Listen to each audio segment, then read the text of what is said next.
আজকে সিলেটের বক্তৃতা আমি পড়লাম। তিনি বলেছেন জামাত ইসলামী নাকি জান্নাতের টিকিট বিক্রি করছে। তা আমি এই জনসভায় আহ্বান জানাচ্ছি তাকে মেহরবানি করে এমন একটি উদাহরণ আমাদের সামনে পেশ করেন। রাসূল মকবুল সাল্লাল্লাহু আলাইহি ওয়াসাল্লাম বলেছেন, কোনো মানুষ তার শুধুমাত্র তার আমল দ্বারা জান্নাতে প্রবেশ করতে পারবে না।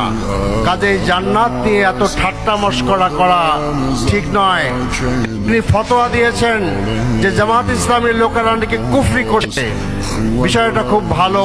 17 বছর পরে লন্ডন থেকে একজন মুফতি এসেছেন আমাদের দেশে। তিনি আমাদের মুসলমানদেরকে কুফরি আখ্যা দিচ্ছেন। আমরা একটি নতুন বাংলাদেশ চাই, যে রাজনীতিবিদরা ভারতের আশীর্বাদ দিয়ে দেশ শাসন করতে চায় এমন শাসক আমরা চাই না। যে বাংলাদেশের হাতিকে হত্যা করা হয় সেই বাংলাদেশ আমরা চাই না।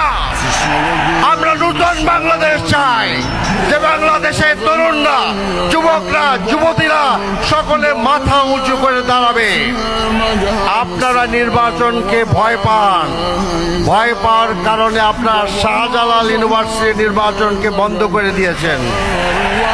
কাজে আসুন আমরা সকলে মিলে একটি নতুন বাংলাদেশ গড়ে তুলি, একটি স্বাধীন বাংলাদেশ গড়ে তুলি, একটি সার্বভৌম বাংলাদেশ গড়ে তুলি, একটি চাঁদাবাজ মুক্ত বাংলাদেশ গড়ে তুলি, একটি দখলবাজ মুক্ত বাংলাদেশ গড়ে তুলি, একটি স্বাবলম্বী বাংলাদেশ গড়ে তুলি। ইনশাআল্লাহ আগামী বাংলাদেশ হবে একটি সুখ সমৃদ্ধ ন্যায় ও ইনসাফের বাংলাদেশ।